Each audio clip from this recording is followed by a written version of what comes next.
అంటే గౌరవంతో ఒక ప్రధాని మంత్రి పైన, ఒక దేశం పైన, భారత్ పైన వాళ్ళకున్న అటువంటి ప్రేమను, గౌరవాన్ని వ్యక్తం చేయడం తప్ప? మరి ఫస్ట్ టైమ్ ఎందుకు ఇచ్చారు అంటే ఎప్పుడు ఇవ్వాలి మరి? ఏదో ఒకటి ఫస్ట్ టైం స్టార్ట్ అవుతుంది కదా! మోడీతోనే ఎందుకు వాళ్ళు స్టార్ట్ చేస్తున్నారు? ఇంకెవరితో ఎందుకు చేయడం లేదు? సో ఇలాంటి విషయాలన్నీ కూడా ఉన్నాయి. ఇప్పుడే చాలా దేశాలు, చిన్న చిన్న దేశాలన్నీ కూడా మోడీ గారు వెళ్తున్నారు. దీని తర్వాత కూడా ఇండోనేషియా, తర్వాత ఆస్ట్రేలియా, న్యూజిలాండ్ ఈ 3 దేశాలకు వెళ్తున్నారు. ఎంత వ్యూహాత్మకంగా వెళ్తున్నారు. ఈ దేశాలకు పివి గారు వెళ్ళారండి. పివి నరసింహారావు గారు అప్పట్లో వెళ్ళారు. అది వ్యూహాత్మకంగా ఆయన లుక్ ఈస్ట్ పాలసీని ఆయనే మొదటిసారి మన దేశం ముందు పెట్టారు. అంటే ఎప్పుడు పశ్చిమ దేశాలకు వెళ్తాం, మనం తూర్పు దేశాలకు వెళ్ళాలి. ఇక్కడ మనకు చాలా పనులున్నాయి, మన దేశాన్ని యొక్క అవసరాలు ఉన్నాయి అని మోడీ నరసింహారావు గారు ఒక కొత్త దీన్ని తయారు చేస్తే లుక్ ఈస్ట్ పాలసీని కొద్ది ముందుకు తీసుకెళ్లి యాక్ట్ ఈస్ట్ పాలసీగా మోడీ గారు మార్చారు. అంటే యాక్షన్ లో ఉండాలి, ఊరికే చూడనే కాదు అని. కనుక ఆగ్నేషియా తర్వాత పసిఫిక్ దేశాలు ఎక్కడైతే సముద్రంలో ఉన్నాయో అక్కడంతా కూడా మన దౌత్యం ఇప్పుడు పెరిగిపోతా ఉంది. చిన్న చిన్న ద్వీపాలను హిందూ సముద్రంలో అన్నిటినీ మనం కలిపే ప్రయత్నం చేస్తున్నాం. ఇంత అద్భుతమైన ఒక విషయాన్ని ఆ విధంగా మాట్లాడడం అనేది ఒక దారుణం. ఇంతకన్నా అన్యాయం లేదు. దీనికన్నా నేను వరి అవుతున్నటువంటి విషయం ఏమంటే, కాంగ్రెస్ ఒక స్టేట్మెంట్ ఇచ్చింది. స్టేట్మెంట్ ఏంది అంటే, ఎక్కడ అవార్డు ఇస్తున్నారంటే అక్కడికి పరిగెత్తుతుంటాడు మోడీ అని. ఇది నాకు అభ్యంతరం కాదు. ఎందుకంటే పాకిస్తాన్ అన్నదంటే సరే మన శత్రు దేశం అంటుంది అని. కనుక అవార్డుల కొరకు వెళ్తున్నారని ఇప్పుడు నేను ఇన్ని విషయాలు చెప్పాను కదా. అవార్డు కొరకు వెళ్తున్నారు, అవార్డులు ఈయన తయారు చేసుకొని వెళ్తున్నాడని పాకిస్తాన్ రక్షణ మంత్రి అన్నాడు. మరి కాంగ్రెస్ అఫీషియల్ స్టేట్మెంట్ ఇది. ఇది ఎంత దుర్మార్గం. ప్రజలందరూ ఇది ఆలోచించాలి. ఏమైంది వీళ్లకు? ఈ దేశ గౌరవము, దేశం ప్రపంచ పటం మీద మనం గౌరవం పొందుతూ ఉన్నప్పుడు ఎందుకు అసూయ కలుగుతుంది? పాకిస్తాన్ వాడికంటే అసూయ కలిగితే ప్రాబ్లం లేదు, కానీ మనకెందుకు అసూయ కలుగుతుంది? 3 సార్లు ప్రధాని అవడం వల్లనేమో సార్. అది మీరు డిఫీట్ చేయండి, ప్రధానిని డిఫీట్ చేయండి, ప్రజల్లో సమస్యలు తీసుకెళ్ళండి, ఫైట్ చేయండి. కానీ ఈ విధంగా మీరు దేశ వ్యతిరేకంగా, ఈ దేశ ప్రజలకు వ్యతిరేకంగా మాట్లాడుతున్నారు. మీరు నా గౌరవానికి వ్యతిరేకంగా మాట్లాడుతున్నారు. నేను ఒక ఓటర్ని కనుక మోడీకి నేను ఓటు వేసానా లేదా ఇమ్మెటీరియల్, కానీ నా ప్రధానమంత్రి. అలా ప్రతి పౌరుడు కూడా భారతదేశంలో అవమానానికి గురవుతున్నారు. కనుక అపోజిషన్ యొక్క రోల్ చాలా దుర్మార్గంగా ఉంది. పాకిస్తాన్ది ఉంటే మనకు అభ్యంతరం లేదు, ఆ పాకిస్తాన్ అలాగే ఉంటుంది. కానీ విత్ ఇన్ ది కంట్రీ కూడా ఇలాంటివి మాట్లాడడం అనేది కాస్తంత ఇబ్బంది కలిగించినటువంటి విషయం అమ్మా. అవును సార్. సార్ అలాగే పురస్కారం అనేది ఎవరు అడిగితే ఇవ్వరు. ఇంకొకటి పురస్కారం అనేది ఒక వ్యక్తి చేసిన గొప్ప పనులకి గౌరవంగా ఇచ్చేది. సో ఇలాంటి వాటికి కూడా పాకిస్తాన్ ఇలాంటి వ్యాఖ్యలు చేయడం అంటే పాకిస్తాన్ పాలకుల వైఖరి ఈ విధంగా ఉండడానికి కారణం ఏంటంటారు? ఇంతకుముందు మన ఇండియా ఇచ్చిన స్టేట్మెంటే కరెక్ట్. పాకిస్తాన్కు వేరే పనేం లేదు. ఇండియా పైన స్టేట్మెంట్ ఇస్తే అక్కడ ప్రజలు సంతోషిస్తారు. వాళ్ళని బుజ్జగించడానికి ఇండియా పైన యుద్ధం చేస్తే ఇంకా బాగుంటుంది వాళ్ళకు. అంటే తినడానికి లేకపోయినా, నీళ్లు లేకపోయినా, ఏది లేకపోయినా వాళ్ళకి కావాల్సింది ఏంటి అంటే ఈ ఆర్మీ యొక్క రూల్ అలాగే ఉంటుంది. ఆర్మీ ఎప్పుడు కూడా ప్రజలకు డెవలప్మెంట్ చూపించి, భోజనం పెట్టి, వాళ్ళ కష్టాలు తీర్చి పాలించరు ఎప్పుడు కూడా. ఆర్మీ ఎప్పుడు కూడా ఎలా పాలిస్తుంది అంటే ఇదిగో యుద్ధాలు చేసి భయపెట్టి, వీళ్ళను భయపెట్టి, ఆ విధంగా ప్రజలందరినీ కూడా అలర్ట్ గా ఉంచేసి, అయ్యో ఇప్పుడు మీరు కనుక ఇది చేస్తే, ఉద్యమాలు చేస్తే కష్టం, ఇదిగో బెలూచిస్తాన్లో ఉద్యమం ఆగాలి అంటే ఏం చేయాలి? ఎంగేజ్ చేయాలి, ప్రజలందరినీ యుద్ధంలో ఎంగేజ్ చేయాలి, మెంటలీ ఎంగేజ్ చేయాలి, పిఓకేలో చేయాలంటే ఎంగేజ్ చేయాలి. ఇది పాకిస్తాన్ నేర్చు. ఇప్పుడు ఎలక్టెడ్ ప్రధానమంత్రి, ఆయన పేరు ఏంటంటే క్రికెటర్, ఆయన జైల్లో ఉన్నాడు ఇప్పుడు కదా. ప్రజల చేత ఓటు వేయబడ్డటువంటి, ఎన్నిక కాబడ్డటువంటి ప్రధానమంత్రి జైల్లో ఉన్నాడు. ఎవరు మరి రూల్ చేస్తున్నది ఇప్పుడు? షహబాజ్ ఎవరు? ఎక్కడ ఎలక్ట్ అయ్యారు? ఎవరు ఓట్లు వేశారు? లేకపోతే ఈయన మునీర్ ఎవరు అసలు? అంటే ఆర్మీ జనరల్ వచ్చేసి దేశాన్ని మీరు చూడండి, ఇది ఒక వింత అయినటువంటి దేశం అది పాకిస్తాన్.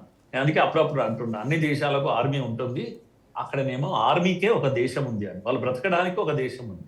అందుకని అమెరికా ప్రెసిడెంట్ కూడా ఏం చేస్తాడు, ఆ దేశ అధ్యక్షుడిని పిలవడు, మునీర్ను పిలుస్తాడు, రావయ్యా బాబు బిర్యానీ తిను నాతో కలిసి కూర్చొని.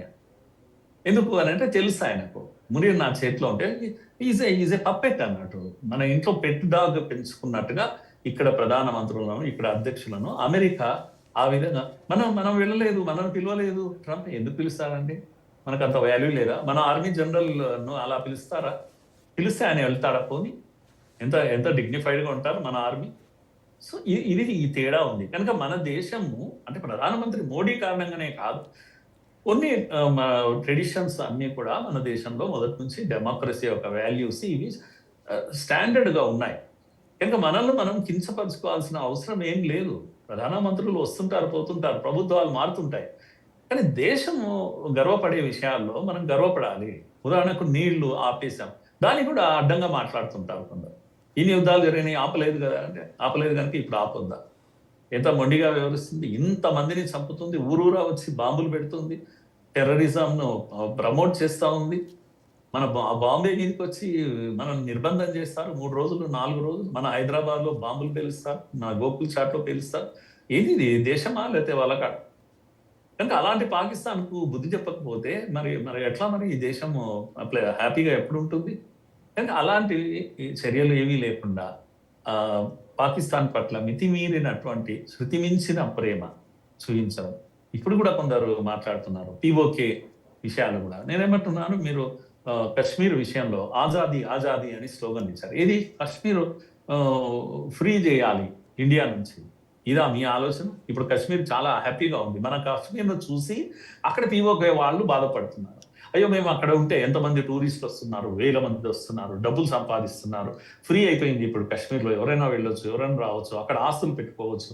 ఈ డెవలప్మెంట్ అంతా చూసి పిఓకే చాలా దగ్గరగా అన్ని విషయాలు తెలుస్తుంటాయి వాళ్ళకు. కనుక మేము అక్కడ ఉంటే ఎంత హ్యాపీగా ఉండేవాళ్ళమని వాళ్ళకి అనిపిస్తుండొచ్చు బహుశా.